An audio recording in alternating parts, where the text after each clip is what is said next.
My name is Bruno, and I became a black person. It took 5 seconds for this episode to be offensive. That's definitely a record. This is maybe the most offensive show of the 2000s. It's produced by Ice Cube, known for being in NWA, where the N stands for I didn't know that. I don't think there's another concept out there that is this wild, but yes, it's a show where a white couple decides that they want to put on blackface, and a black couple decides they want to look like white chicks. Yo, what's up, money? You got a problem?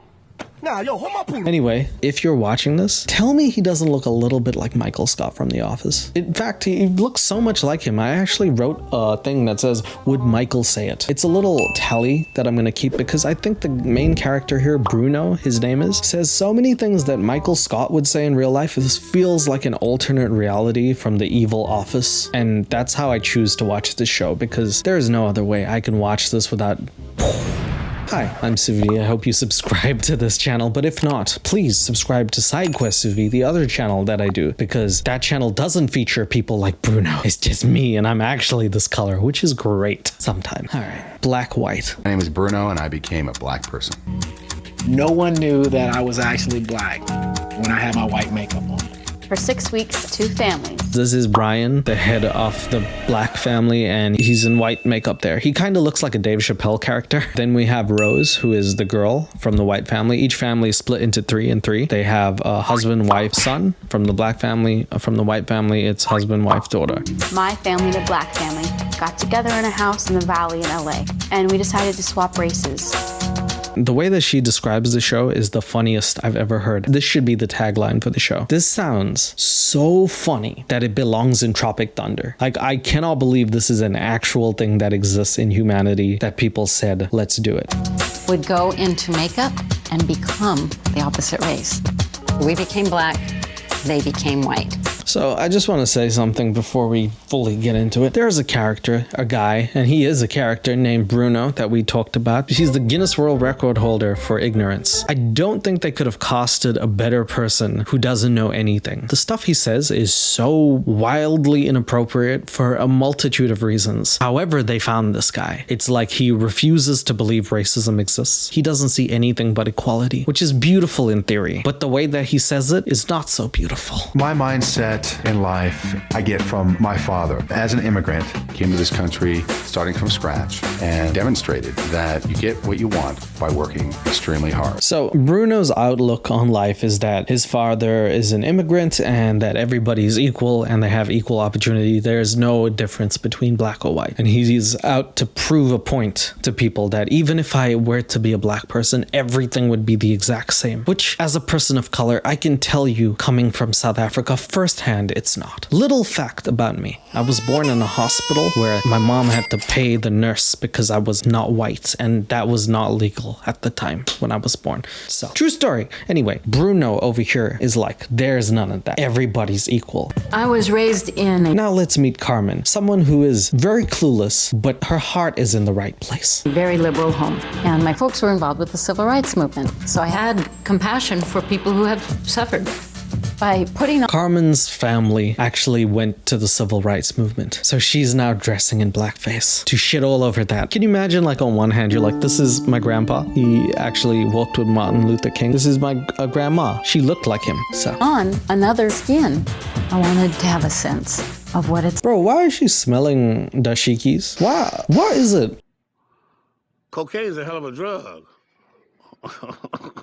Have you ever seen a black person smelling clothing and being like, woo, that's some good shit? What? It's like to be black. I would love to sit here and say that everything was just great, but it wasn't. Oh, you have lost your damn mind. You can't act black. I'm kind of waiting for somebody to go, hey, Yeah, that was him using the N-word for no reason. There's a lot of that. Bruno just takes liberty. I don't know. He just had that word. He's like Quentin Tarantino movie at times. everything in the world ain't black and white. Don't believe the hype. Everything in the world ain't black Ah, yes, the beautiful voice of Ice Cube poetically preaching to me that things aren't black and white while swapping family races. and white. I don't know what to expect. I'll pick up some. They should have sung that song like throughout the show. That should have been like the ending. Like they should have had Bruno and Brian in like each other's colors, like doing like a dance with each other. Like, please don't believe the hype. Everything ain't black and white. Man, a missed opportunity, really. I don't know what to expect. I'll pick up some other affectations and characteristics and maybe end up walking a little differently. So now is day one. Everyone gets in the makeup chair, and for hours on end, the makeup team spends time crafting them into the opposite race. Like everything. The fine details is all there. The hair texture is different. There's blemishes. It's like, it's not smooth skin. They absolutely work on these people. And for the first time, the families get to see each other as different races. I've never experienced what it's like to be treated black. Being a former basketball player, I always thought how nice it would be to be able to jump, get off the ground, leap, and slam dunk like these guys can.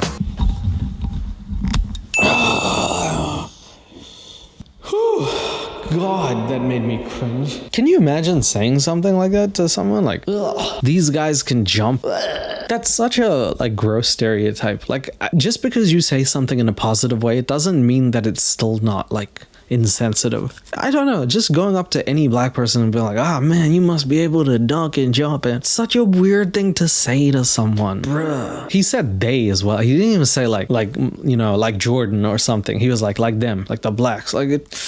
Woo, I don't like that. We're finished. Yes, I do look like a white guy. I've been trying to imagine what it's gonna look like to see Renee and Nick for the first time white. Like I said, he looks like the Dave Chappelle skit. When Dave Chappelle does the news and he's like, I'm Chip Whiteley. It's pretty much the same thing. This dude got like the biggest fat mustache I've ever seen. Wow. Not my type. He doesn't even look like a white guy though. Like, it's so funny that he just looks like a black guy doing whiteface. Like, it's hilarious how they didn't give him dark hair, nothing like that. He just looks like a fake person. Okay. Oh my God, that is so strange. It's nice. I love black. I mean, visually. Wait, hold on. Back it up. What, where, who, what? Yeah, I love black. Visually and somehow heart. Carmen's gonna have some fantasies later on. These two might have got on the show just so that they can put on a certain skin color and then spice up their bedroom life. I wouldn't put it past Bruno, honestly. He actually asked the question that you're thinking right now. No. No way. No. He does ask it, trust me. You're beautiful. Thank you.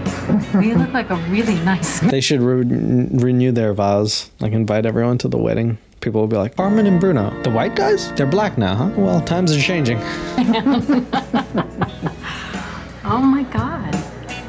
Two white people laughing evilly in blackface is diabolically funny. This is like the movie Get Out, like in real life, kind of. Oh, their first black kiss together. Nick looks like, literally, they just modeled him after Michael Jackson for whatever reason, so he's like Teen Jackson here. Wow. Nick. Wow. You look good. Wow. You're sexy. Is that what you said? Beautiful. Amazing job. Yeah, Nick thinks he's sexy. Everyone, Michael Jackson, sexy. Moonwalk, sexy, everything. Yep, we can agree. Totally look like a little black girl. I went golfing as a white guy because that's a predominantly white sport. All right. For whatever reason, Brian's like, I'm going golfing like a white guy. I mean, I know it's a white sport. It is a rich thing, but it's not like every person does it. Although most people do. It feels like a lot of black-white is like each person assuming what the other person's race is. And for whatever context, we don't really get a lot on white people. They're not shown to be the best of people here. I don't know if this was part of the show. I don't know if they paid people to do that. I'm just going off of what the show is. Most of the people, not even just the families, the people they talk to, they let out some dark things. So I wanted to see how I would get treated. I talk to people that I wouldn't normally talk to. I feel very accepted as if I was one of their own. Appreciate your time. Your name? I'm John. John Brian White. His name, Brian White? Oh, God.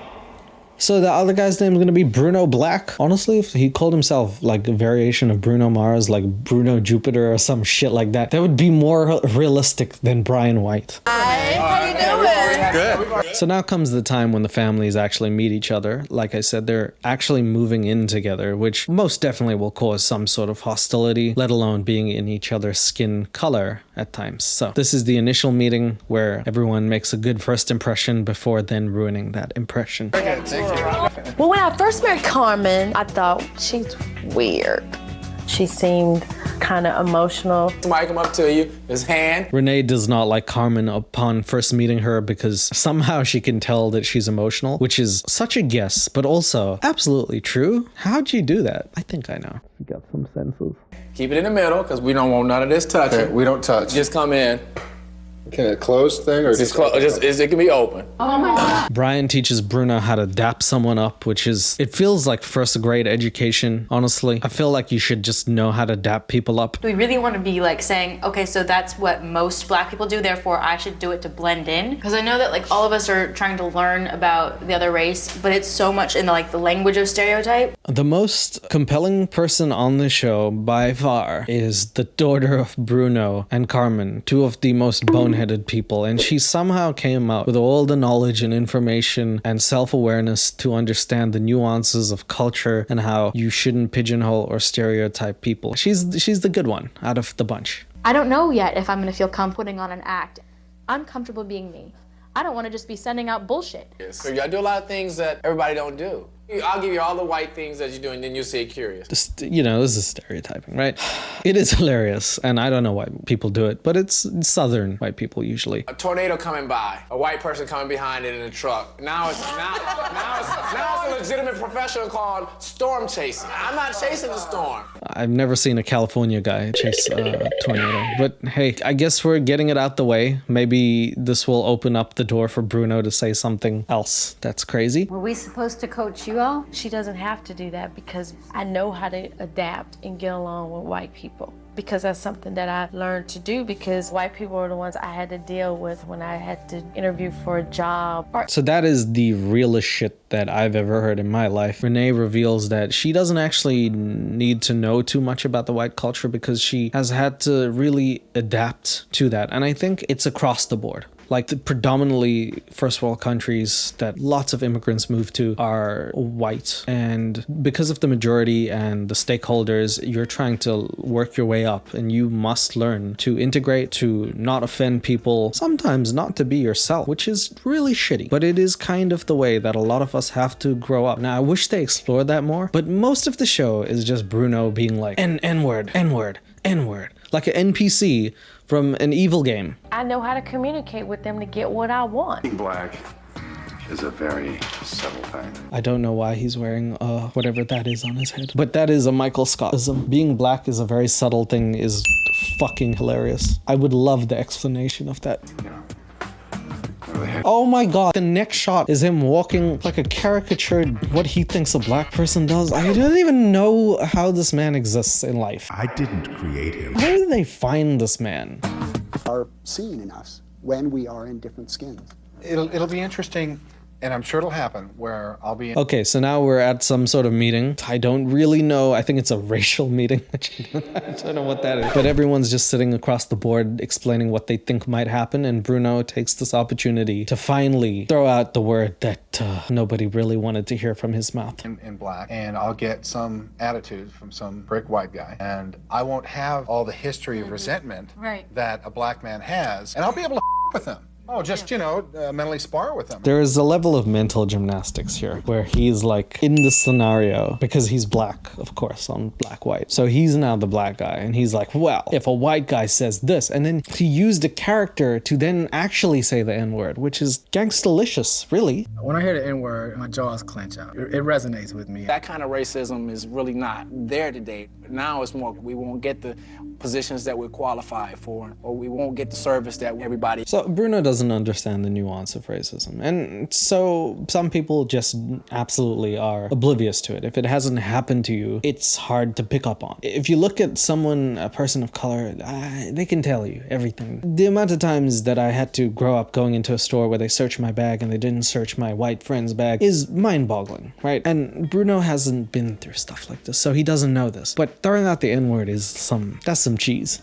What if we're at a gathering, all of us are having dinner together, and there are pretty much equal blacks and whites, and Okay, just stop, Carmen. Why do you come up with these, like, look at all the blacks and whites enjoying the meal. They feast together as one. and then the whites leave and y'all start jiving. Oh, God, she used the word jive. I don't even know when last anyone...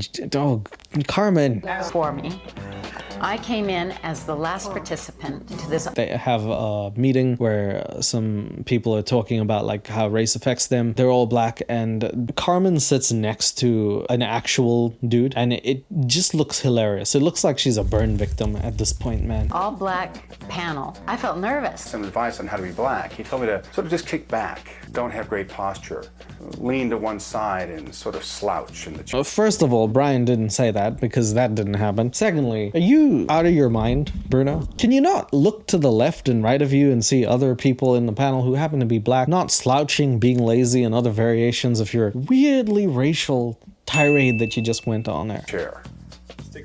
He told me to lay back and just put my black shoes on the table and dunk through the hoop, and he said be blacker, so I did.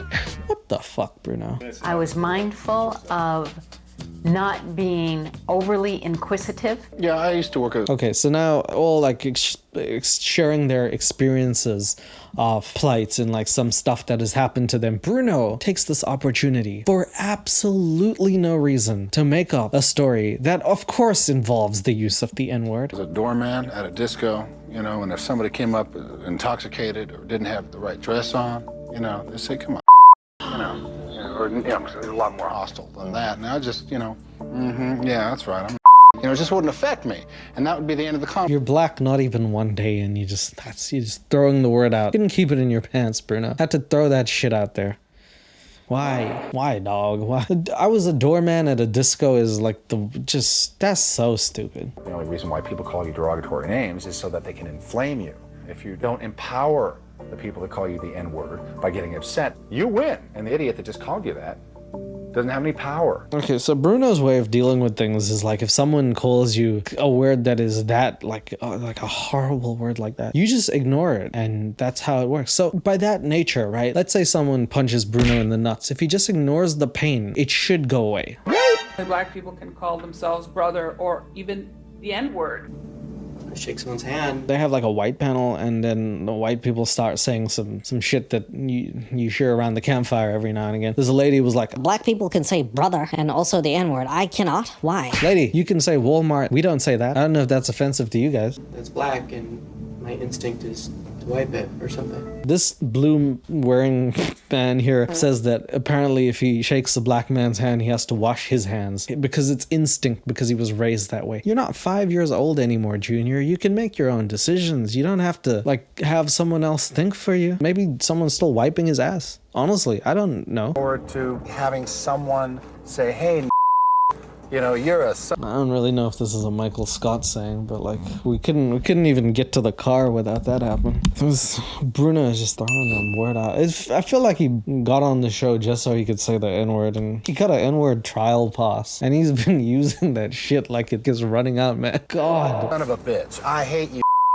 I'd expect me to get... But in one day of becoming a black person, he's like used the word gratuitously. Honestly, in Django Unchained, it doesn't happen as much. Bruno is the only person who can quote Django Unchained word for word without watching the movie. Like, well, how? All freaked out about it, and I just look at him and go, gee, why did you call me that? And that would... There's no real equivalent, right? And if there was, there is no need to say it to a white person. There's some words, I'm sure, but like, don't say it, right? You know the history. It's a horrible, disgusting history. You don't have a job now. You haven't had a criminal record. We need to do it. Meanwhile, it's the next day. Brian White is seeking to get a job as a bartender. He's at Leo's All-Star Bar, which I created myself, yes. Background check on you? No, I'm just kidding. If he was black, maybe she would have said, we need to do a background check on you, and then didn't laugh. Who knows? Just a little humor, just ha ha ha. I don't know if she's into him. Maybe the mustache is doing things. Who knows, man? Once you're on, you're part of the family, so, you know. Okay, I like that. Yeah, I got the job. Thank you for this opportunity, and I promise I won't let you down. Oh, I know you won't. I know you won't. I know you won't. No, I think that mustache is doing a lot more than he thinks it is. She looks like she wants to be Mrs. Brian White right now. Man. To the family. They knew I was white when they said, welcome to the family. I'm in the Leo family. That's our new subscriber name now. Leo family. Get the Leo family to 1 million. When I tell them that I have lousy credit, they tell me that I'm going to have to put more money down. I think that's rather standard. Keying in on my blackness. In general, I got excellent service, and I'm finding that I'm treated exactly the same, whether I'm black or whether I'm white. Bruno conducts an experiment by going to a place to buy a car. Potentially, he also drops a little nugget of, I have bad credit, does it matter, and stuff like that. He's creating a stereotypical black character. All of this internalized racism is what we call it, where he just has these stereotypes that are built up for some reason, and he thinks that that is how everyone is, which is not how, you know, to treat a race of people. To just say you are like that, you guys are like that is just, it's stupid. But he sees no problem because the people do their job. Because not everyone is gonna be like, ugh. He acts like Bruno, right? He acts like a white dude who got tan, like a super tan. It's not like he's coming off like, I don't know, someone from Crenshaw or something. It's different. I come from a place of not expecting to be assaulted by racism. And maybe that's a huge difference. They're so aware of the fact that they are black and that they are separate and they are different. You know. Okay, Bruno's logic. Be an unaware black person. When someone's like, hey, yo, black man, you're supposed to be like, who? Me? I guess that's what he thinks. Bruno's got some strange logic, man. Bruno, the movie. So far, I'm kind of waiting for somebody to go, hey. Dude, just, oh my God, and why? Having like Nam flashbacks, bro. Why? What is this like fascination with just saying it in front of other people? It's like it's almost as if he knows he has like this immunity and he's just like, I'm gonna let that shit fly in front of them. They can't do anything about it. We're on TV. As if this was gonna ever come off good for you. You're a laughing stock to the world. Bruno, why you do this? I really don't think that Bruno is getting the black experience yet. And I'm not sure if he's gonna ever open his mind to it. Bruno might not be opening his mind, but he is opening his mouth as if he is one. So this is just like, it's crazy. Like, honestly, bro, this is sometimes like, it's just, it just feels like you shouldn't say that. Like, you know, when someone says something and it makes you turn around and go, that's how I feel every time I hear this dude say it. It hits me like a missile. Feeling right now because I want to strike up friendships, and if something went wrong, like if they found out that I was white, somebody's not gonna feel cool about it. Meanwhile, like, I didn't put the scenes down of Rose doing most of her poetry stuff because for the most part she integrates really well and she understands the experience, and I wanted to spend time talking about this egghead Bruno. But Rose brings up a very important thing, which is like, if we develop real connections, which we're likely to do, because people deep down who actually care for each other do not see skin color. They care about the content of your character, right? As Martin Luther King said. Now, it's like a weird thing. Like, she's obviously in this different skin color. What if she is like, hey, I'm really white. Whoopsie. Like, that's gonna be a tough thing. So she correctly identifies that, which is a very interesting concept. What if you make some really good friends and you're like, ugh, something to tell you that I didn't before. Blackface. Like, ugh. Today, I'm going to etiquette class with Nick to see how well he blends in with white kids. So my boy Nick is gangsta, right? He doesn't play that shit, but he's dressed up like white Michael Jackson teenager, and now he's going to etiquette school, which is the whitest thing possible on earth. Pretend to eat your soup. Pretend you're really eating. Okay, you eat from the inside. Perfect. Nick is my kind of guy. She's like, you should show me how to eat soup. And he's like, yeah, I'm gonna do that. How else? And then she shows him some weird way of how you eat soup. This is apparently the classy way to eat soup. Let's look at it. Side to the outside. You have to look like your arm is in a cast in order to eat soup. Otherwise, it's not classy. You don't grab caviar by your hands and be like, oh, love me some caviar, G. Oh, please some more, Jeeves the butler. You have to eat it like this. Blech, caviar. Everyone knows that. Duh. I'm always gonna be myself. Did you not go to finishing school, guys? I went to finishing school. I finished all over some of the people at school back in my day. Consensual. Yeah, you're not gonna be working with how you act, as in like enunciating and stuff like that. Can't act white. So what's kind of your like goal for this then?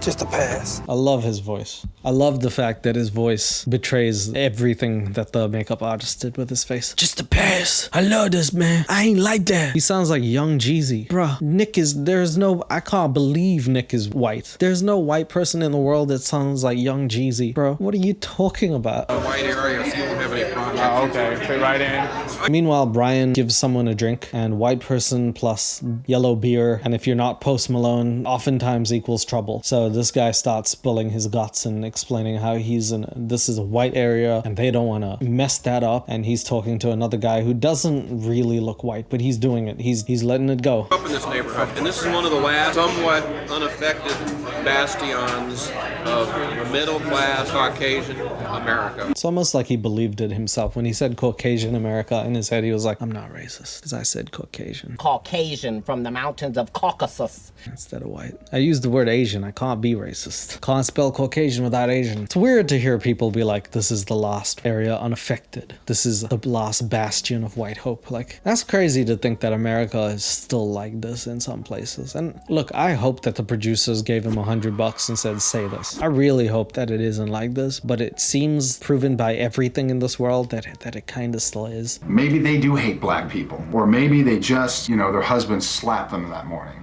Every time that Bruno debates that racism exists, it really pisses me off. At this point, Brian is now realizing Bruno is ignorant. Bruno refuses to acknowledge the fact that their worlds are different in any way, shape, or form. So Bruno's like, I'm gonna turn black. Then Bruno uses his black attack, and now they're both black sitting in a place, and they're both gonna walk around together with secret cameras to see if anybody profiles them. On one hand, we have Brian, who he is a black man. He looks great. Then we have Bruno, who looks like just a weird human being, really. He's also wearing a green screen shirt, so you can literally swap it out for anything. Like, why did he do this to himself? I saw one thing, you saw another. If you go in with an open heart and love, and you can laugh.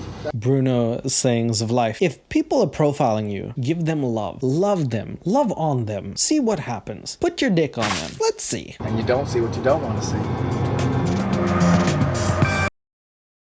Today we're going And that is the end of episode 1. Episode 2 just gets crazier from there. Let's take a look. to meet with a dialect coach who's going to coach us on how to speak with more of a black dialect. There it is. They're going to teach Bruno some words like dog, yeah, suh, cuh, stuff like that. Bruno's going to say cuh. I saw this one reel that said, like, how come white people don't have cousins? I never hear about anybody hanging out with their cousins. That's all we got here. I would love to hear Bruno say, like, yo, what's up, cuh? I'm in the hood. You know what it is. Like, I'd like to hear that. Everybody. Everybody. So good. Everybody. Oh yeah, right. So you take out the You take V. the V out. Everybody. Everybody.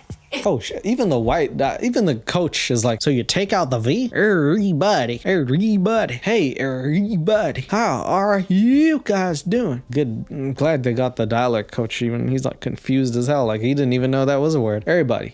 God. It sounds like I'm saying airy body.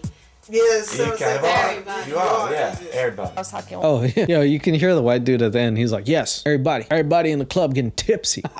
Yo, bitch. Yo, bitch. Out of the blue, in our conversation, she goes, hey, you bitch. I heard that word and it was like, whoa. Bitch is a white word, right? You bitch. You bitch. Bitch ass. I was like, hey, bitch ass. Right? Can we agree on that? Or like, no. Anyway, Carmen says the word, but she's like, yo, bitch. And then Renee is like, okay, stop. This is not. I don't like when someone else calls that to me. And Carmen was just being weird. You know, she's like Michael Scott. Yeah. But like the Michael Scott that actually is like, I want to be your friend, but I'm going to do it in the most defensive way. Her heart is in the right place. Her mouth is in the wrong one. Thought that was an affectionate name between blacks. Yo, bitch. Don't say it like that, right? Don't say the word. I thought yo bitch was an affectionate word between blacks. Like, this is like saying yo low class bum. I thought that was an affectionate thing that white people call each other. Hey, low class bum. Hey, your dad is an alcoholic. Hey, your dad is a closet racist. Like, like it's not an affectionate thing in any how could you even think that?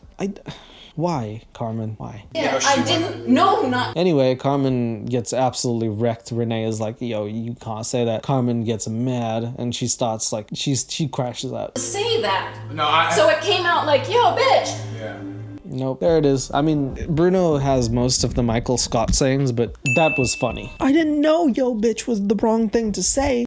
I thought, you guys say yo mama. Oh, I'm sorry, I said you guys. Yo, bitch, I'm sorry. Oh, fudge. Brian and I are going to go to this bar as two white guys, a primarily white bar, to discuss race. Would you be less apt? Why do you guys do this? Why? Like, the social experiment has gone too far. This FouseyTube YouTube channel from 2010 should be over now, right? We're going to a bar to discuss race. It just sounds like what people do at a bar, actually, now that I think about it. And so there's this nice, cute lady here. She's at the bar. She's serving people. She's got like a can-do attitude. Then she sees Brian White and Bruno Black come into the bar and they're like, let's ask you about race. And they start like asking some extremely personal questions to this poor lady. The first question Bruno asks is, have you dated a black guy? And she's like, yep. It's not a novelty thing. This is not like a Pokemon. Yes, fine. You can date anyone of any race. Cool, great. Then he asks an absolute banger of a question from a dickhead, and then prefaces the question by also stereotyping people. I'll let him do it because I don't want to. Consider a long-term baby in the future relationship with a black guy due to the fact that they are notorious for not sticking around and taking care of their families. How can you even say that and then pretend that you want to like preach equality? How can you have that, like, you know, what's the percentage of that? Like, why would you even say that? Black people, black dads leave their family. Besides the fact that's disgusting, we literally have people in media like trying to educate the people that is not always the case, and not only the case, and there are strong black father figures in the community. I mean, if you look at the show Everybody Hates Chris, it's about Chris Rock's life, and the father is like the most hardworking person and the most, he takes care of his family, and it's not like a once in a lifetime tale. It's ridiculous and on just a human level to water a group of people down to that because it happens. I mean, how many white people have done that? I bet at least a few, but it doesn't mean that you just say that stuff. Right? Are we really gonna say shit like that? Even in 2006, like that seems disrespectful even for then. And I know it was a different time, but bruh, no. Are black men more endowed than white men? You know what? I wouldn't even ask that one. So. Do it. You know.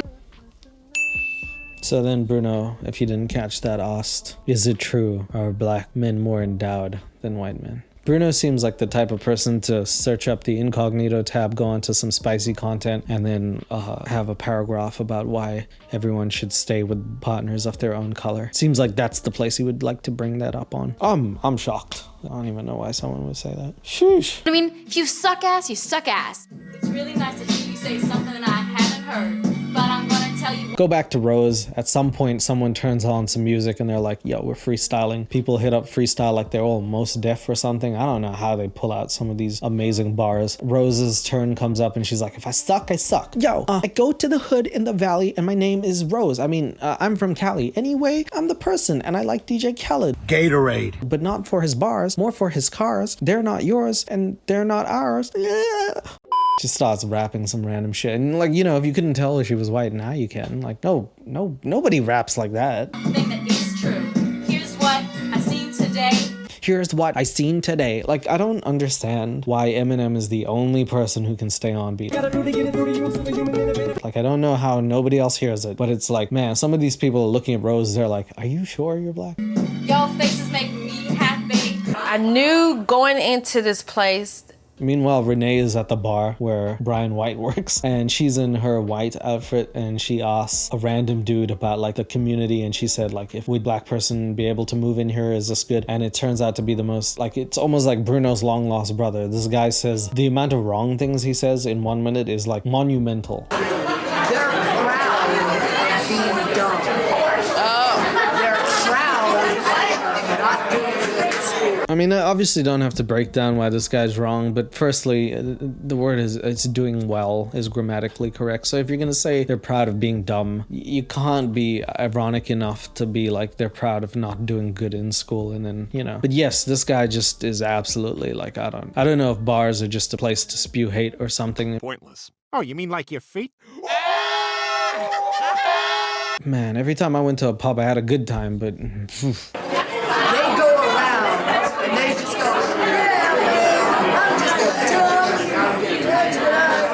You're thinking of the movie Dumb and Dumber, starring two really great actors who were white, believe it or not. I don't even know what to say about this guy. What the hell? Really? If someone in their community is in school and is doing good like I'm sorry. I'm so sorry. I said that Renee got in her like white makeup. I completely forgot that she didn't, because I didn't, in my head, I didn't put two and two together that this dude would actually say this to someone's face who is black and talk about their culture. Can you imagine like going to a place like Japan and then someone like asks about the culture and then you talk about how bad their culture is to them? That's like brazen as hell. I go to college, they're like, oh yeah, hey, you trying to be like a whitey, aren't you? And although snowboarders only see whites, that's just literally. Snowboarders are not, man, they just shred it up. They don't care. It's like skateboarders, right? Most of them hella cool. That's all they know, how to be cool. This dude looks like he would be someone who's cool, and as soon as he opened his mouth, it was like, I'm gonna smash that bottle over your head. Shopping with Renee to find something to wear. See, this may be a little bit too much for that. So now it's time to go to church, right? They're going to a black church to see how the experience differs from a white church, but Renee needs to show Carmen what outfit that she should wear. Carmen and Renee are not the best of friends at this point, and it's time where they're like, hey, we gotta collect some outfits. And Carmen chooses the most, like, she chooses an outfit that is like from the movie, Eddie Murphy movie, where he goes to Africa, Coming to America. We came to the shop that had dashikis, and I thought, that would be beautiful. I could see Bruno and I both donning these and feeling comfortable. That's a Michael Scott though. You can't even tell me that's not Michael. Wearing dashiki to church because you're suddenly like...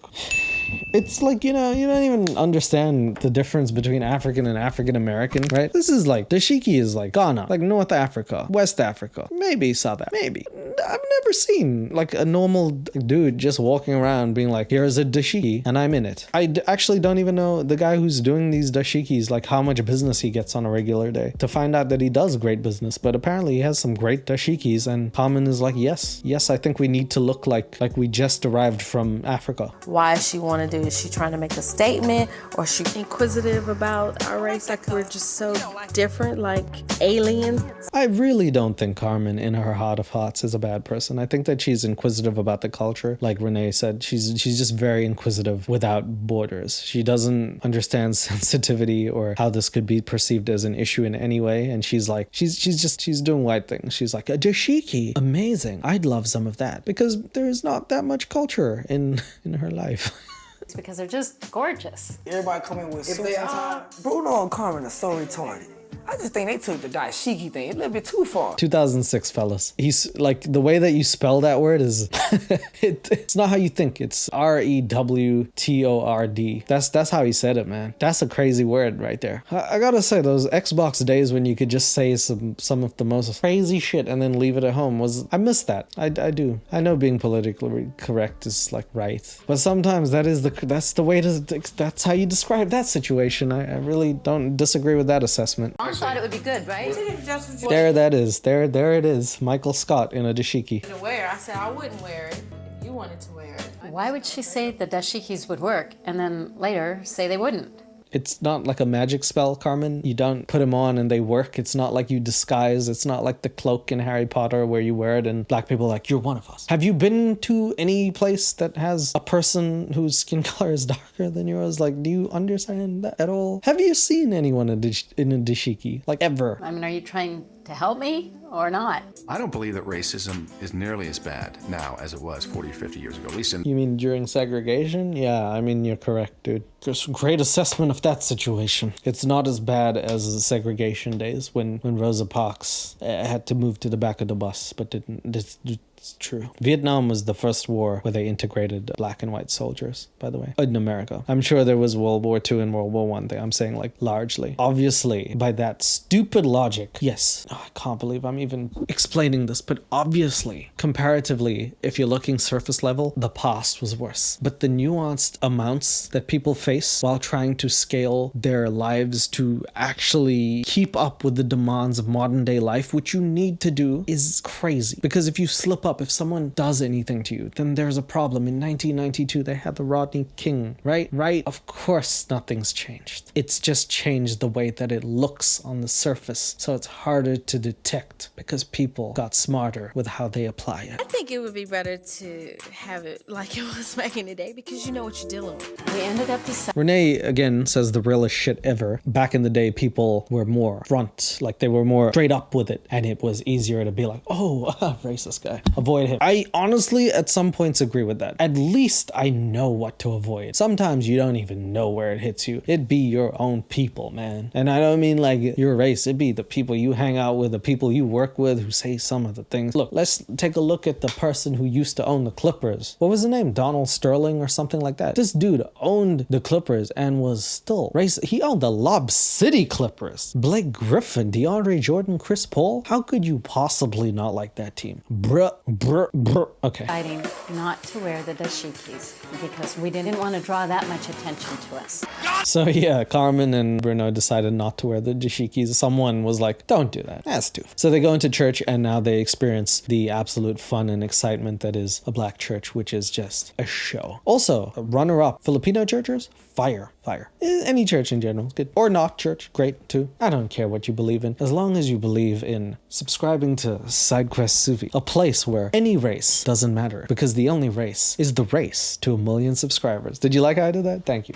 It's just not as fun. It's just not as fun. They just get up and they rock. Acting like Bruno. I think I represent the black race well.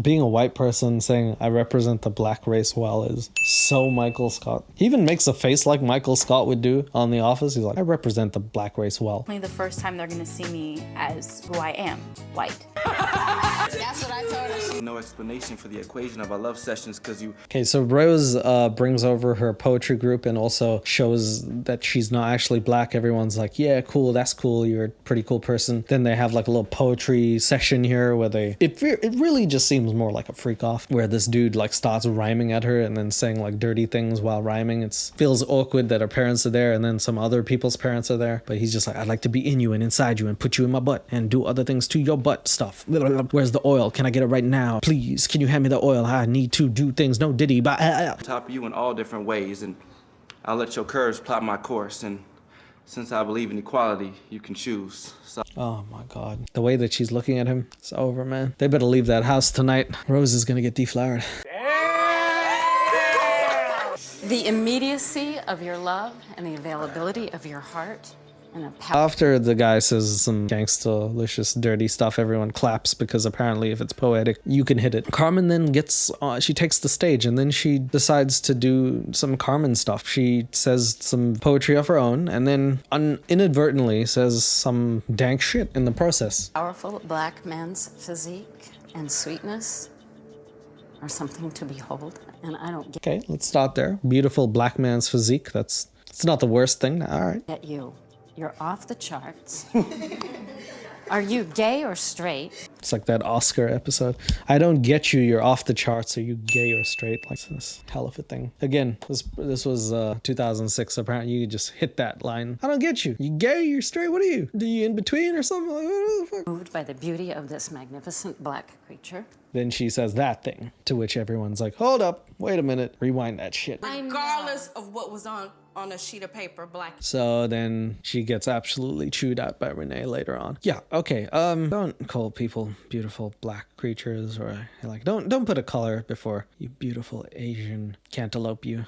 Anyway, while she's chewing them out, Bruno has his leg up in the air. I don't know what position this possibly is, but there it is. I'm sorry. This is a very, very accurate microcosm of what can happen.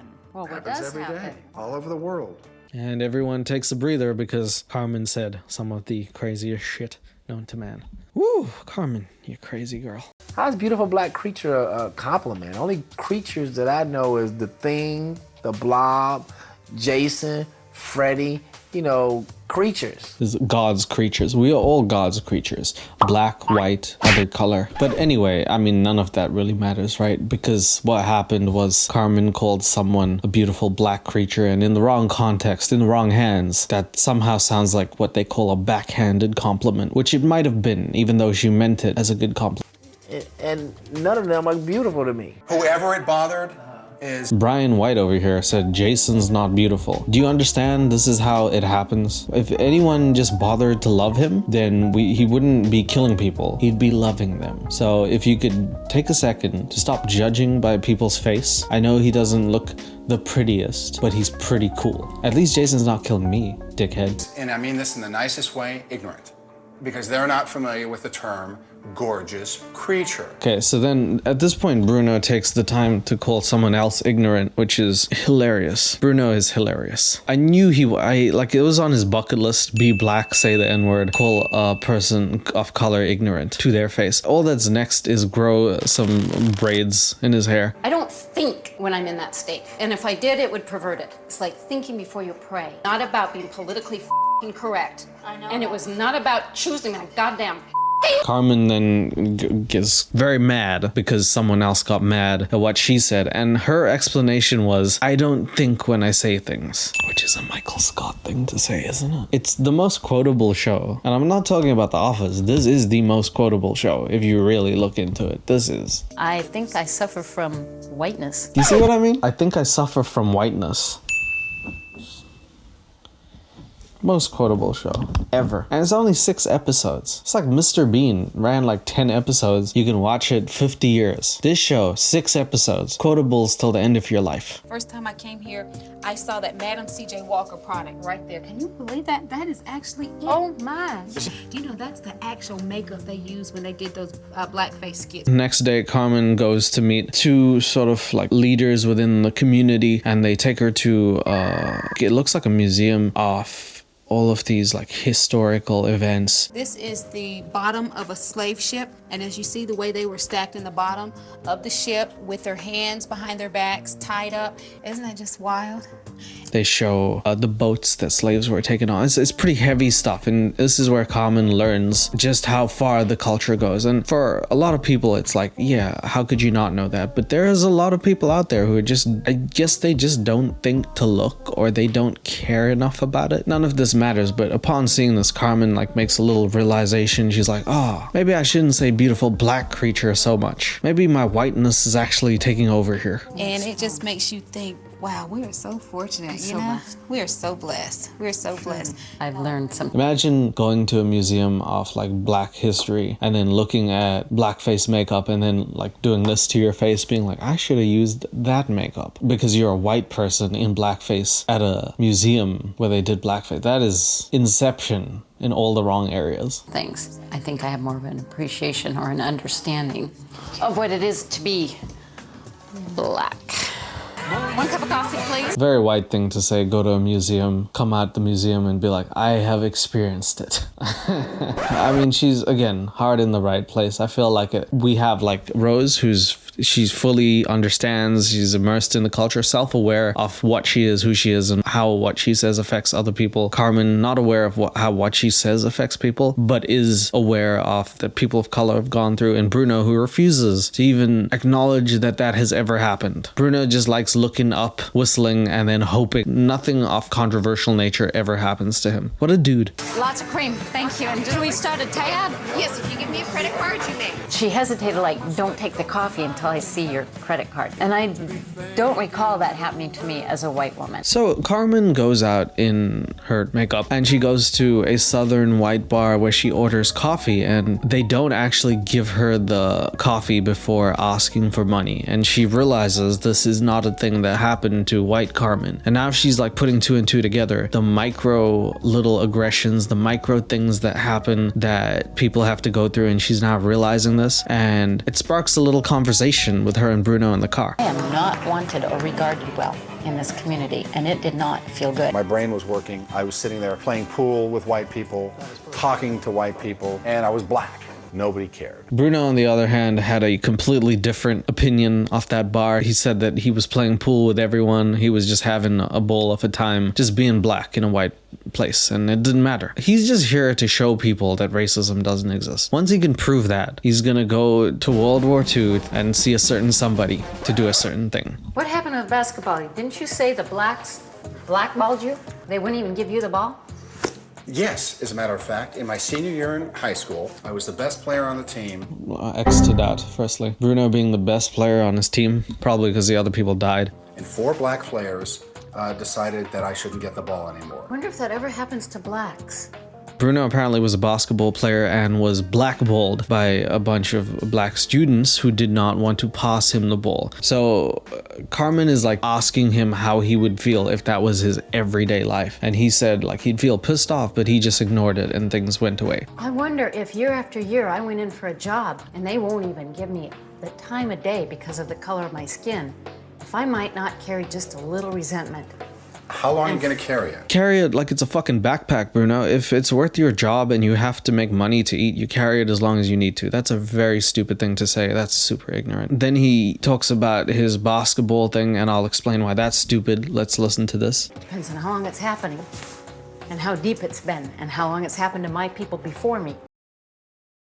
Okay, I guess I cut it off because it was so stupid. Bruno says that he just let it go, and then Carmen's like, okay. Letting it go is obviously fine. It's a great thing to do, but if you're still not playing basketball, then it doesn't matter, does it? If you still had to go on court every day and that still happened, you'd feel annoyed. But basketball is not your life. Basketball is a fucking basketball. Being a skin color is your life. There is the huge difference. You have to put up with it from the day you're born till the day you die. But that is the episode. We're on to episode 4 now. Etiquette class is basically a class that teaches you how to walk proper. You totally dropped everything. Nick. Gosh. I'm not going to tell you again. Being selfish. So Nick is back at etiquette class. Michael Jackson etiquette school is taking place. The white kids are unintentionally bullying who they think is Michael Jackson, and Nick is not having this. Kids in etiquette class were bugging me. They thought they was being funny. God, I was just black right now. So in the meantime, while Nick is getting etiquette class, Bruno and Carmen are going to see stand-up comedy, but it's black stand-up comics. Tonight, Carmen and I are going to go see some black comics, and frankly, I hope they trash white people. I think it'd be a lot of fun to watch. Bruno says this very interesting thing. He's like, I can't wait to see them trash white people, and then he smiles like an evil scientist. And I thought about it for a second, and I feel like that is the most weirdly racial thing that I've heard someone say in the most backwards way possible. Like, I was like, why does that not sound right? And it's the fact that he is predisposed to thinking that a black comedian must talk about a white person because that's their stereotypical way of doing humor. And he's somehow stereotyping a comedian to then be racist to white people, and he wants to see that. There's like a level there. There's a level of evil scientificness going on. The fact that here we are in a comedy situation and they are using the N-word regularly. Carmen notes that they use the N-word like she's in National Geographic. She's like, they use the N-word lovingly? Like she's doing her own piece on like that. Doesn't understand what that is or why that is. No time for that. We got a new shirt on, nigga will dance when he got a new shirt on. Nigga. Frankly, a lot of it went over my head. I just didn't understand the jokes they were saying. Bruno, in the meantime, is like, these jokes are lame because they're focusing on themselves. They're not trashing white people. I don't understand it. He's not having fun because he wanted to see exactly what he thought black people were. I can't believe I'm saying that. Where, it's a completely different culture, and they're speaking of things that I just don't have a knowledge of. I wish they'd done, more white jokes, frankly. I thought... Michael Scott thing to say. Well, that we watched this whole comedy show, and everybody's saying it's funny when they said...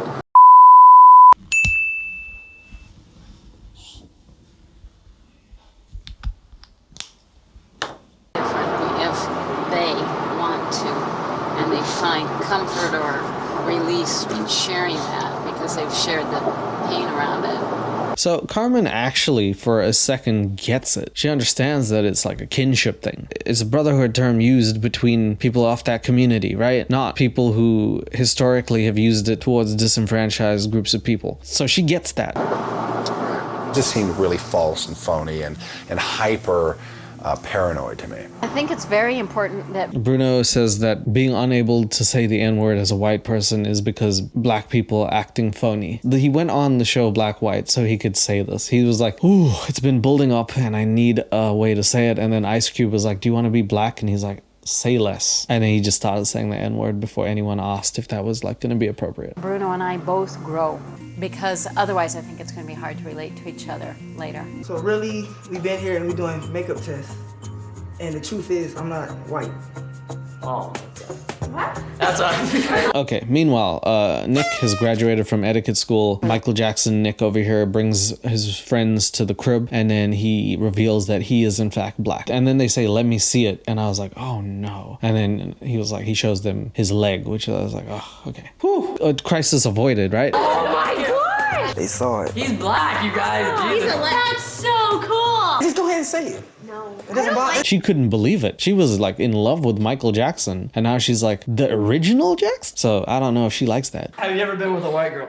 I dated plenty. Really? Y'all keeping it real? So then he can be, finally, he goes from white Michael Jackson to Nick, and everyone's really happy that he's dated white girls. He's 16. He's dated a lot of white girls. I guess he's got his priorities right. Yeah, y'all keeping it real, homies. Yeah, keeping it real. Y'all retarded. Takes about 3 seconds before someone says some weird shit to him. That girl daps him up and says, keeping it real, homie G, wearing the LA hat. She's literally became an NPC from GTA 5 in like 3 seconds.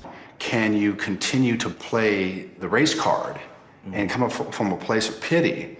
Meanwhile, Bruno continues his investigation by going to, I forget the name of the singer, but he's a Grammy award-winning artist. He's had like multiple gold and platinum records. This dude invites him into his house. He talks to him about how the culture is, and Bruno manages to absolutely be so ignorant that the guy hates him by the end of this conversation. Instead of, you know what, do what you need to do so that when you go out in the world, you can get a job. I have to do certain things better than other people to have that same opportunity. The fact that he just tells people to get a job when they already have a job is such a NPC thing to say. I don't know what else I would say. Get a job. You have one? Oh, you're a platinum selling artist? Get a job. Damn, I don't know. I've been stopped several times driving down the street. You know, I had police officers to tell me, hey, it looks like you're putting a gun in your glove compartment. I'm coming from school.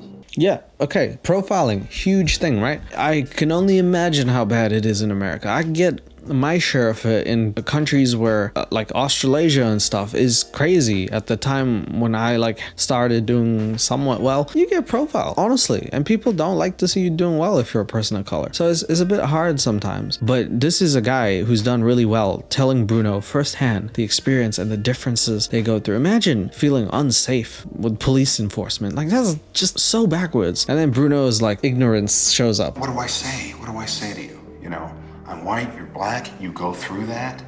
I don't. But I believe it begins in the home.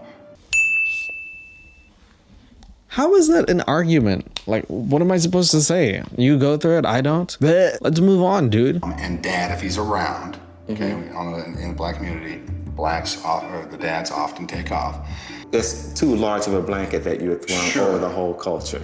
And that in itself to this man explained to him how doing well somehow has an inverse effect at times. When you're trying to make a better, he's a teacher, he teaches his community. Bruno's like, blacks take off. It's a known fact. Get a job. Itself to me sounds racist. Who's going yo, yo, yo, bitches and hoes? And this is, you know, I'm black and I'm singing my song and I'm doing it. It's especially funny that he's in a musician's house imitating what he hears on the radio. This is Bruno talking about how rap music has negatively infected the black community because apparently whatever he just said is exactly what has happened. Boom.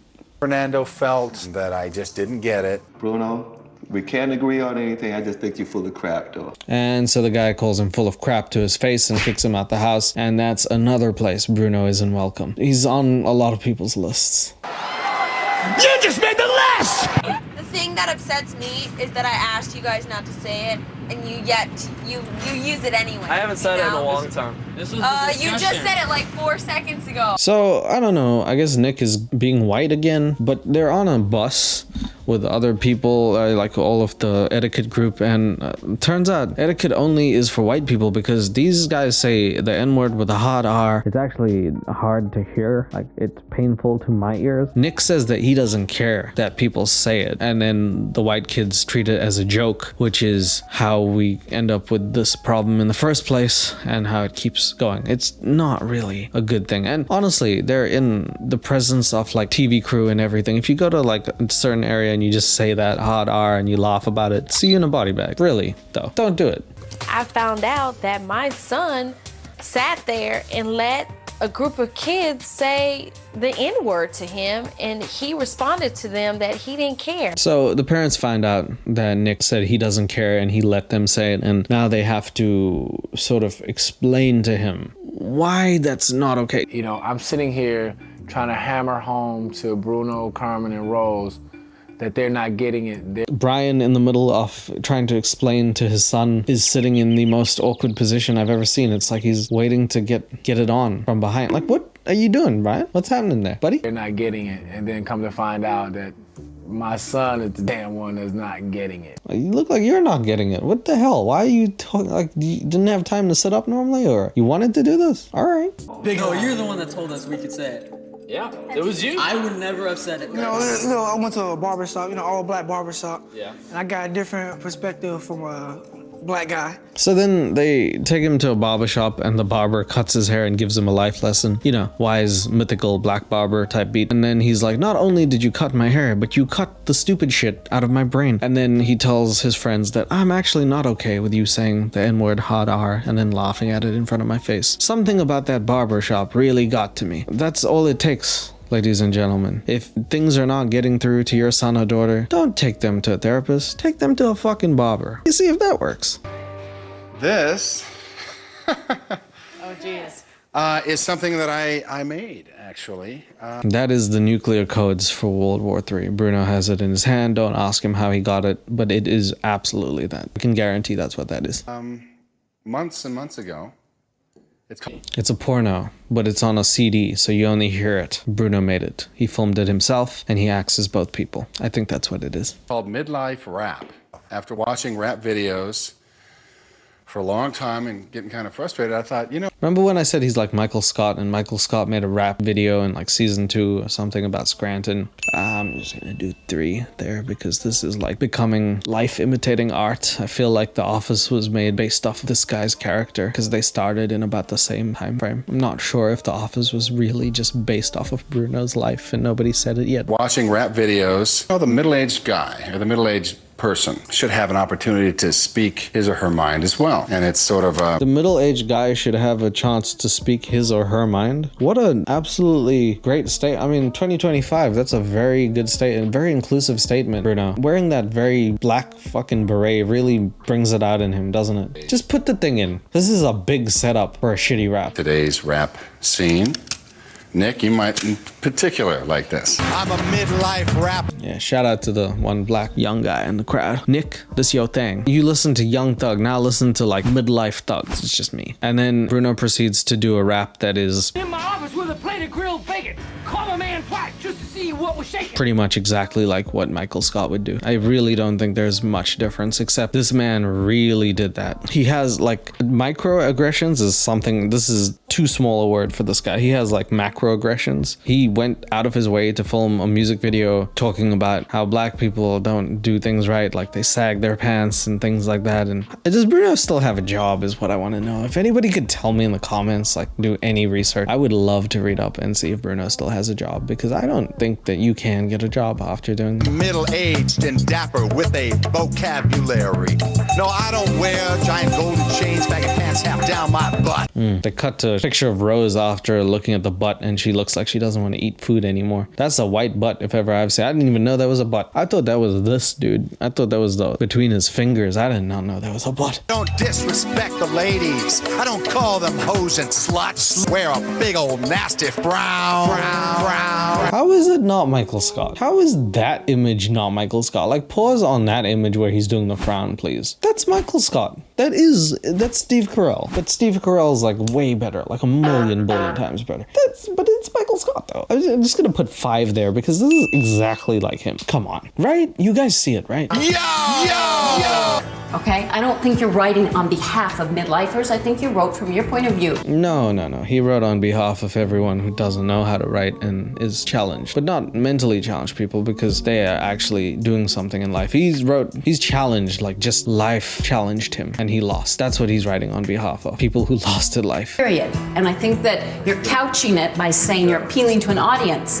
You have these judgments that I think you have no right to have. Yeah, Carmen calls him out for his shitty rap, but everyone else is like, I don't know what that was. People got more confused than offended, and I think Bruno's whole intention was to offend people with that. After such a interesting rap, it's more just like, we're on to episode 5 now. I love 50. 50s, 60s, 70s, 80s. No! 50 Cent! The rapper! Oh. And the best part about episode 5 is Carmen not knowing 50 meant like 50 Cent the rapper, and she answers, yes, I like 50s, 60s, 70s, 80s, and that smooth 90s too. Just a great thing to say. Just a mayonnaise thing to say if ever I've heard of it.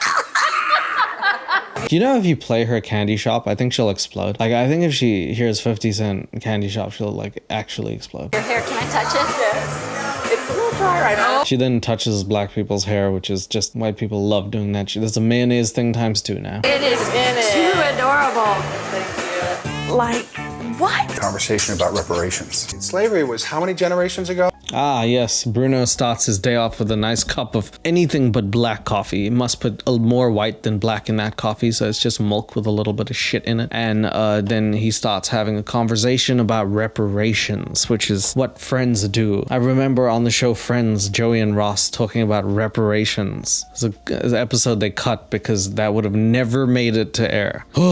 What does he have to say about reparations? Chaotic mess it would be if all of a sudden the government said, okay, we're going to now give money to all African Americans who are the descendants of slaves. Bruno doesn't like the conversation because Brian eloquently explains the problem that people have had, right? I'm going to simplify it because this is not a historic show. You know, I'm a comedian. I'm not supposed to know anything. Here's simple economics, right? Using people for indentured labor and stuff like that often means that you get free products. Black people were slaves. It's not like they work for money, right? What it's saying is they couldn't actually advance their position in society, life as a community, so you couldn't compete with the white culture because they had made so much money. And by the time that we actually had an integrated society, it's like you were 50 steps behind because you didn't have education. You couldn't have education. There was no schools available, and you were working for someone else, not for yourself. If someone only ever makes you work for them, they're getting rich, not you. And that's always how it's been. So if you start 100 years held back, even now, you're going to be 100 years less equipped to deal with the situation. That's the problem. And that has happened to almost every person of color to some degree. That makes it really unfair. Very unfair. And you have to know that. But also Irish people probably. Those guys really had it hard. We've all been enslaved.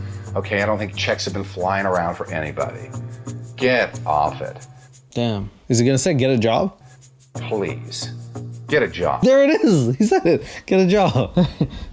There it is. Get a job. There you go. I love that. Please, get a job. What? Reparations. More like get a job.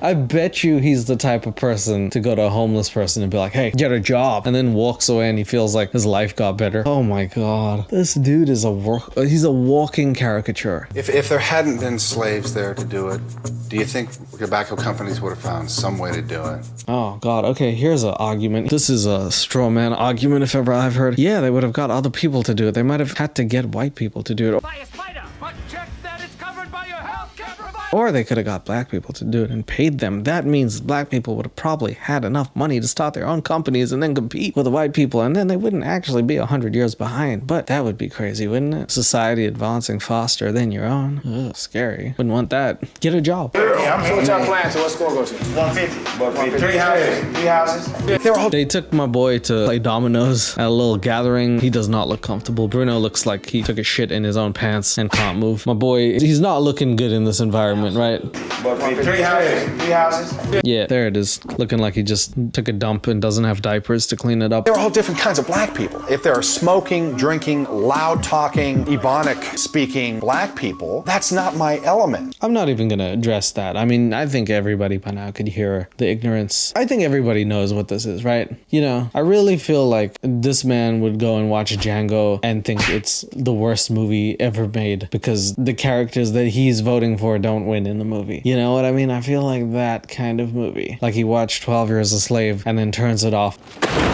after the first part. That kind of guy. Brian seems to be having fun, like way too much fun. I don't even know what that is, but I'm happy he's happy. Basically, that episode ends with Bruno, he just says that this is not his scene. Brian is like, there's all sorts of different people. This is how things are. Talks about drinking and smoking. People are just having fun. And Bruno just like says, it's not my scene. And it's apparently not okay to have fun because according to Bruno, that leads to evil, I guess. We're now on to the final episode, episode 6. So if you made it this far, congratulations. You put up with a lot of ignorance and hopefully not by me. We're in the final week of the project. Things are getting heated up. Just like the Fox Tuesday night lineup. People don't want to be in the house with each other, and they're going to come to a conclusion to the series. Nick, I'm letting you know I don't like assholes. I'm being myself. If I What the hell does that mean? If I What don't if want to you answer a ever damn make question, I'm not yourself? going to answer a question, alright? The makeup people were like, maybe we'll just keep him black today and we'll keep her white. How do you do makeup when people are like moving in the chair so much? That's so annoying. Anyway, those two are having issues. Nick doesn't want to be here. He really didn't do much in the show. I don't think they got much out of him. Rose actually did a lot in the show, which I had to cut most of. But it's a lot of poetry, her understanding and getting integrated into the culture. The best thing about Nick is that he learns more about his roots. His family actually shows him, like, they actually get an ex-gang member to take him around the neighborhood and be like, this is what's gonna happen if you keep getting in with the wrong crowd, because Nick actually got expelled from school twice for hanging out with the wrong sorts of people and stuff. So it's a pretty decent thing, but doesn't seem to do anything with the white stuff. He just looks like Michael Jackson and it's hilarious to me. That's it. She got up and went to the bathroom, but she left her wallet on the counter and went to the bathroom and came back. You know, I'm like, that's some white shit. No. That's stupid shit, right? Nobody does that, right? Because anybody, like, it's not like, I wish you could just depend on the kindness of strangers, but if I leave my wallet openly, I'm like, let's take a dump, and then just leave the wallet there. You couldn't take that with you? Why? How fat is her wallet? Like, because honestly,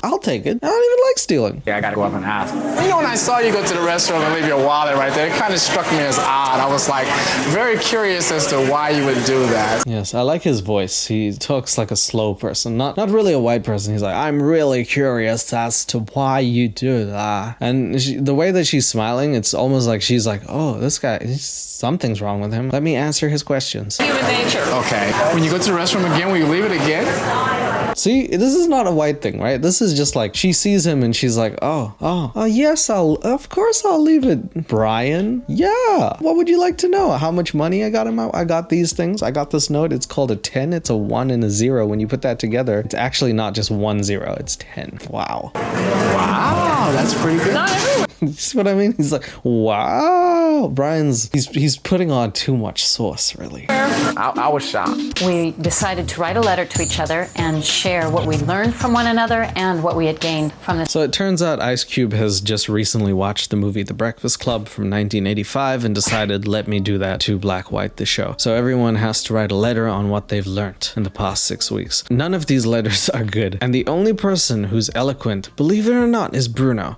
Come on, man. Because when it comes to gaslighting and racism, he's honestly achieved new heights. This man is like a poet of racial inharmony. Brian, I have learned that the trials we overcome can both make us stronger. Renee, I wish a greater capacity for understanding on a deeper level. That's such, like, he's saying it so poetically. For Renee, I wish your dumb ass would fucking understand that we can say things like beautiful black creature without you exploding. You heard? For Nick, I wish you would actually record Michael Jackson's albums. I'd like to hear more music from him. And for Rose, you're not part of my family anymore. Goodbye. A reality freed from rigidity, narrow-mindedness, and petty self-righteousness.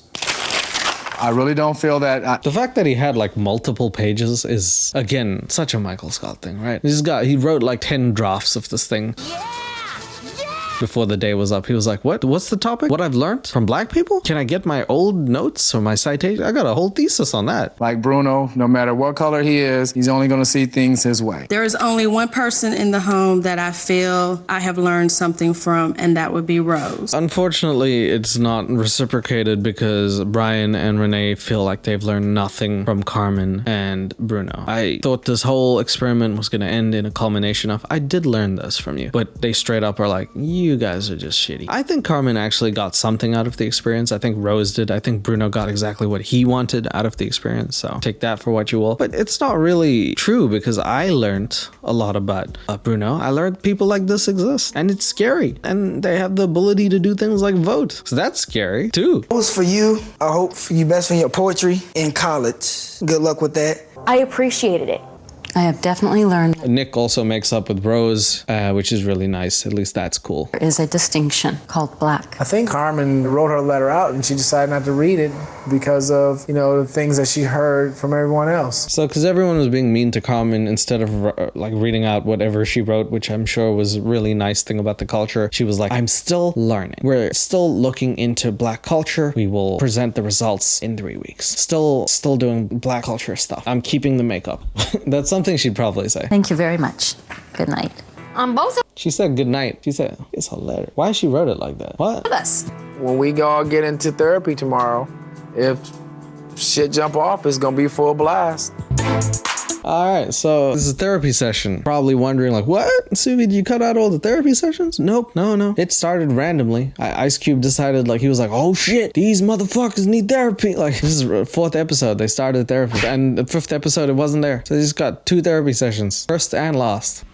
Learned absolutely nothing from me and Carmen. That said a lot about you. What was I supposed to have learned? I know now a taste of the experience of the black community. No, you just did blackface for 6 weeks. This changed me more than I thought it would. Well, 5 weeks ago, I was the kind of person that didn't really think about racial things at all. After the whole experience and everything, it just kind of opened my eyes a little bit. So Nick actually learned something, and I think that even though he didn't learn much about white people, he actually learned more about his own culture, which is a pretty interesting twist to the whole narrative. I feel sad that in the 6 episodes you can't have any dialogue between the white and black family without the same thing happening, showing just how little we've progressed in getting that racial harmony. Bruno probably listens to the song Ebony and Ivory crying because of the pain he experiences, listening to Paul McCartney wanting to unite with Stevie Wonder.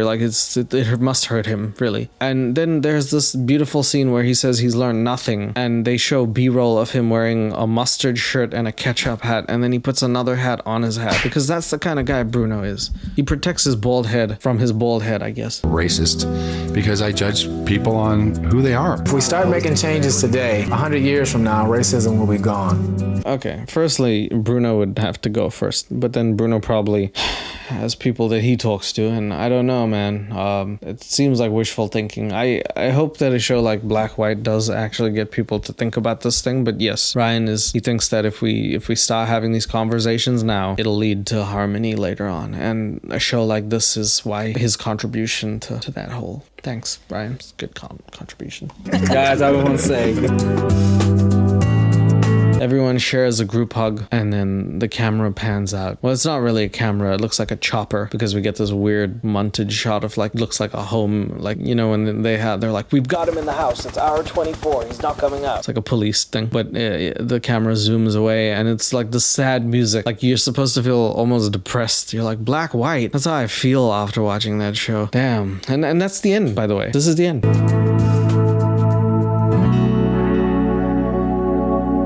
It just shows LA, and that's what we get. 2 families who change colors for 6 weeks and learn absolutely nothing about each other, and it was a big waste of time. Like I said, the show had low ratings, people found it insensitive, and it was not renewed. And then Ice Cube made the movie Are We There Yet?, which is a movie where he drives, so that's good. I'm trying to think of what I've learned from the show, and I think the saddest and most depressing and honest thing I can say is that I learned that nothing has changed. This was in 2006, we're almost 20 years later, right? And you could make the show today and I think it would be almost worse, which is a problem. Sometimes I think of cool things. I was thinking about that one thing where Aerosmith and Run DMC made that song Walk This Way, and the music video shows them breaking barriers, and it shows rock music coming together with rap music, and it was the coolest combo in history. I think when people actually work together and bring cultures together, we get the best of both worlds, and I wish that we would do it more often. I'm hoping that in the future it does, and we see more representation, and we also understand that it's fine to be white, it's fine to be black, it's fine to be everything. I just hope